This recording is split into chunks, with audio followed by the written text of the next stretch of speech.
नमस्कार दोस्तों, मेरा नाम है गौरव और मैं स्वागत करता हूँ आपका मेरे YouTube चैनल पे। दोस्तों, आज की इस वीडियो में आपसे बात करने वाला हूँ इनकम टैक्स एक्ट की सेक्शन 80D के बारे में। इस वीडियो में आपसे बात करूंगा कि कौन से ऐसे खर्चे हैं, किस नेचर के खर्चे हैं, किस तरह के खर्चे हैं जिनकी डिडक्शन सेक्शन 80D में हम क्लेम कर सकते हैं, कितने अमाउंट की डिडक्शन क्लेम कर सकते हैं और कौन सी ऐसी टर्म्स एंड कंडीशंस हैं जिन्हें सेटिस्फाई करना पड़ेगा सेक्शन 80D में डिडक्शन क्लेम करने के लिए। तो चलिए शुरू करते हैं। सबसे पहले अगर बात करें कि किस कैटेगरी के टैक्स पेयर हैं जिनको ये डिडक्शन अवेलेबल है, जो ये डिडक्शन क्लेम कर सकते हैं, तो वो है इंडिविजुअल एंड एचयूएफ। जो इंडिविजुअल असेसी हैं, इंडिविजुअल टैक्स पेयर है या फिर हिंदू अनडिवाइडेड फैमिली है, वो ही 80D में डिडक्शन क्लेम कर सकते हैं। अब उसके बाद अगर बात करें नेचर ऑफ एक्सपेंसेस की, किस तरह के किस नेचर के खर्चे हैं जिनकी डिडक्शन मिलेगी अंडर सेक्शन 80D, तो सबसे पहले आता है हेल्थ इंश्योरेंस प्रीमियम। अगर एक टैक्स पेयर ने हेल्थ इंश्योरेंस ले रखी है, चाहे वो खुद की है, चाहे फैमिली की है, पेरेंट्स की है, स्पाउस की है, चिल्ड्रन की है, डिपेंडेंट चिल्ड्रन की है, तो उस पर प्रीमियम पे किया है, उसकी डिडक्शन सेक्शन 80D में मिलेगी। दूसरी बात आती है expenses on preventive health checkup. Preventive health checkup का मतलब है कि बीमारियों से बचने के लिए जो हमने खर्चा किया है ना, उसे बोला जाएगा प्रिवेंटिव हेल्थ चेकअप पे किया गया खर्चा। अगर आपने बीमारी से बचने के लिए खर्चा किया है तो उसकी डिडक्शन भी सेक्शन 80D में मिलेगी आपको। जो तीसरी कैटेगरी आती है वो है एक्सपेंसेस ऑन मेडिकल ट्रीटमेंट। अब बीमारी होने के बाद अगर मान लीजिए किसी को फैमिली में बीमारी होगी कोई, तो उस पर आपने खर्चा किया है तो उसकी भी डिडक्शन क्लेम की जा सकती है अंडर सेक्शन 80D। अब कितने अमाउंट की डिडक्शन मिलेगी वो डिपेंड करती है तीन चीज़ों पे। जो फैक्टर्स अफेक्ट करेंगे अमाउंट ऑफ डिडक्शन, पहला फैक्टर है असेसी की स्पाउस की और डिपेंडेंट चिल्ड्रन की एज, वो 60 ईयर से ज़्यादा है कि कम है, माने वो सीनियर सिटीजन है कि नहीं है। अगर 60 ईयर से ज़्यादा एज है तो सीनियर सिटीजन है, अगर नहीं है तो नॉन सीनियर सिटीजन है। तो सबसे पहला फैक्टर क्या है कि असेसी की, स्पाउस की और डिपेंडेंट चिल्ड्रन की एज कितनी है। दूसरा फैक्टर है कि पेरेंट्स की एज कितनी है, क्या वो सीनियर सिटीजन है कि नहीं है। और जो तीसरा फैक्टर है कि क्या हेल्थ इंश्योरेंस ले रखी है कि नहीं ले रखी, क्या खुद के लिए, स्पाउस के लिए, चिल्ड्रन के लिए या फिर पेरेंट्स के लिए हेल्थ इंश्योरेंस ले रखी है टैक्स पेयर ने कि नहीं ले रखी। ये तीनों फैक्टर डिसाइड करेंगे कि कितने अमाउंट की डिडक्शन अंडर सेक्शन 80D मिलेगी। अब इन तीन फैक्टर्स की वजह से तीन सिचुएशंस बनेंगी। अब उन तीनों सिचुएशन को बारी बारी हम एनालाइज करते हैं। अगर सबसे पहले बात करें पहली सिचुएशन की, तो हो सकता है कोई ऐसा केस है जहाँ पे असेसी, स्पाउस और जो पेरेंट्स हैं, डिपेंडेंट चिल्ड्रन, सबकी एज 60 ईयर से कम है। तो उस केस में क्या रहेगा, अगर तो खुद के लिए, स्पाउस के लिए, जहाँ चिल्ड्रन के लिए टैक्स पेयर ने हेल्थ इंश्योरेंस प्रीमियम पे किया, हेल्थ इंश्योरेंस ले रखी है, तो उसे जो अमाउंट ऑफ डिडक्शन मिलेगी, जो मैक्सिमम अमाउंट वो क्लेम कर सकता है खुद के लिए, स्पाउस के लिए और डिपेंडेंट चिल्ड्रन के लिए, वो रहेगी 25,000।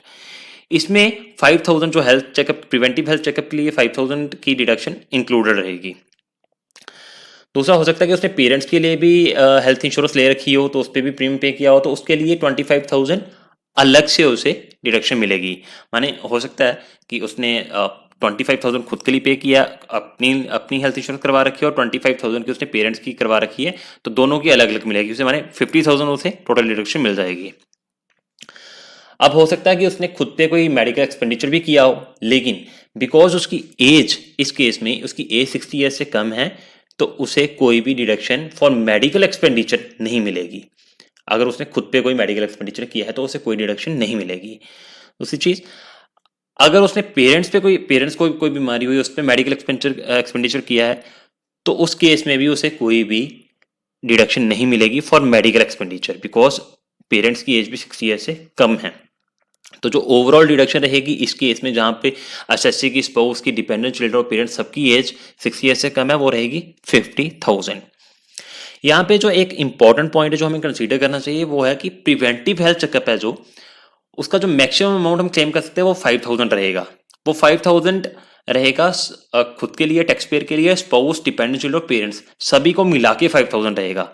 मान लीजिए अब खुद के लिए उसने 2,500 प्रिवेंटिव हेल्थ चेकअप पे कोई खर्चा किया है, और 2,500 उसने पेरेंट्स के लिए किया, तो उसे 5,000 की डिडक्शन मिलेगी। लेकिन हो सकता है कि उसने खुद पे भी प्रिवेंटिव हेल्थ चेकअप, खुद के प्रिवेंटिव हेल्थ चेकअप पे उसने 5,000 पे किया है, और पेरेंट्स के प्रिवेंटिव हेल्थ चेकअप पे भी 5,000 पे किया है, तो उस केस में उसे 5,000 ही मिलेगी।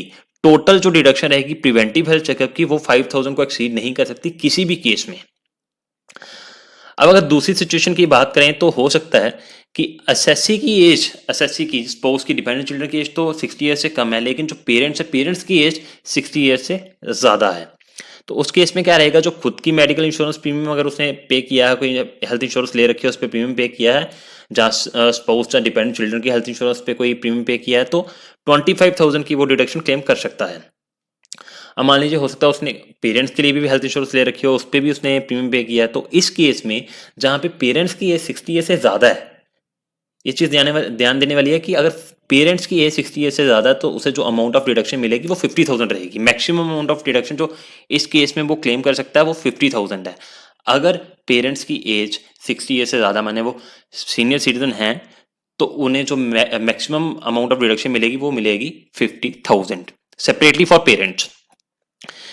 और अगर उसने मेडिकल एक्सपेंडिचर इंकर किया है खुद पे, स्पाउस पे या डिपेंडेंट चिल्ड्रन पे, तो उस केस में उसे कोई भी टैक्स बेनिफिट का डिडक्शन नहीं मिलेगी अंडर सेक्शन 80D, बिकॉज उसकी एज 60 ईयर से कम है। अब चौथा सिनेरियो यह आता है कि मेडिकल एक्सपेंडिचर उसने इंकर किया है पेरेंट्स पे, पेरेंट्स को कोई बीमारी हुई तो वहां पे उसने खर्चा किया, मेडिकल एक्सपेंडिचर किया, तो उस केस में क्या होगा, उस केस में उसे अलग से 50,000 मिलेगी, 50,000 की डिडक्शन अवेलेबल रहेगी, लेकिन सब्जेक्ट टू द कंडीशन कि उसने कोई इंश्योरेंस प्रीमियम नहीं पे किया है पेरेंट्स की हेल्थ इंश्योरेंस पे। मतलब कि उसने पेरेंट्स की हेल्थ इंश्योरेंस नहीं ले रखी है। अगर उसने पेरेंट्स की हेल्थ इंश्योरेंस ले रखी है तो उसे 50,000 की डिडक्शन ऑलरेडी मिल चुकी होगी। इसका मतलब ये हुआ कि हेल्थ इंश्योरेंस प्रीमियम और मेडिकल एक्सपेंडिचर का जो खर्चा दोनों में से एक चीज मिलेगी उसे, या तो वो प्रीमियम पे 50,000 क्लेम कर ले या फिर वो मेडिकल एक्सपेंडिचर में 50,000 क्लेम कर ले। वो 50,000 मेडिकल एक्सपेंडिचर वाला कब मिलेगा, अगर उसने हेल्थ इंश्योरेंस प्रीमियम पे नहीं किया है। तो अगर उसने हेल्थ इंश्योरेंस प्रीमियम पे किया है तो उसे वही 50,000 के ऊपर डिडक्शन मिल जाएगी, लेकिन हेल्थ मेडिकल एक्सपेंडिचर का कोई खर्चा नहीं मिलेगा। तो इस केस में जो टोटल अमाउंट ऑफ डिडक्शन वो क्लेम कर सकता है वो रहेगी 75,000। 75,000 को एक्सीड नहीं करेगा। अब यहाँ पे एक सिचुएशन ऐसी आ सकती है कि हो सकता है उसने मेडिकल इंश्योरेंस प्रीमियम पे किया है, मान लीजिए 30,000 उसने प्रीमियम पे किया और उसके पेरेंट्स को कोई बीमारी हुई है, उसने 30,000 उस पर मेडिकल एक्सपेंडिचर भी किया, तो इस केस में डिडक्शन जो मिलेगी वो ऐसा नहीं होगा कि 30,000 ऊपर प्रीमियम पे क्लेम कर लिया और जो 20,000 बच रहा है वो भी क्लेम कर लिया, ऐसा नहीं होगा। बिकॉज जो मेडिकल एक्सपेंडिचर वाली क्लॉज है वो ये कहती है कि मेडिकल एक्सपेंडिचर की डिडक्शन तभी मिलेगी अगर हेल्थ इंश्योरेंस प्रीमियम पे नहीं किया है। तो इस केस में जो डिडक्शन मिलेगी उसे 30,000 की ही मिलेगी फॉर पेरेंट्स। आई होप ये पॉइंट अब क्लियर होगा। अब चलते हैं अगली सिचुएशन पे। अब तीसरा सिनेरियो ये बनता है कि हो सकता है एसएससी की स्पाउस की डिपेंडेंट चिल्ड्रन और पेरेंट्स सबकी एज 60 ईयर से ज़्यादा है। तो इस केस में जो अगर टैक्स पेयर ने खुद पे या स्पाउस पे या डिपेंडेंट चिल्ड्रन पे कोई हेल्थ इंश्योरेंस ले रखा और उसका प्रीमियम पे किया, तो उस केस में जो उसे डिडक्शन मिलेगी वो रहेगी 50,000। मैक्सिमम अमाउंट ऑफ जो डिडक्शन है वो 50,000 रहेगी अगर उसने प्रीमियम पे किया है। अब अगर उसने पेरेंट्स की भी मेडिकल इंश्योरेंस ले रखी है, उस पर प्रीमियम पे किया है, तो उसका जो डिडक्शन मिलेगी वो मिलेगी 50,000 अलग से, मतलब खुद के लिए अलग से 50,000 और पेरेंट्स के लिए 50,000 अलग से। अब हो सकता है उसने मेडिकल एक्सपेंडिचर पे खर्च किया हो खुद पे, तो इस पे भी सेम क्लॉज रहेगी। अगर उसने ऊपर प्रीमियम नहीं पे किया तो वो यहाँ पे 50,000 तक की डिडक्शन क्लेम कर सकता है। ये मैक्सिमम अमाउंट है, maximum amount of deduction claim कर सकता है जो वो 50,000 कर सकता है। अगर उसने प्रीमियम खुद की कोई पॉलिसी नहीं ले रखी है, खुद का कोई प्रीमियम नहीं पे किया, तो वो मेडिकल एक्सपेंडिचर पे 50,000 क्लेम कर सकता है। सिमिलरली अगर उसने पेरेंट्स पे कोई मेडिकल एक्सपेंडिचर खर्च किया और उसने कोई हेल्थ इंश्योरेंस पॉलिसी नहीं ले रखी है, तो वो 50,000 यहाँ पे क्लेम कर सकता है। अदरवाइज उसे 50,000 ऊपर वाला प्रीमियम का ही मिलेगा, मेडिकल एक्सपेंडिचर वाला नहीं मिलेगा।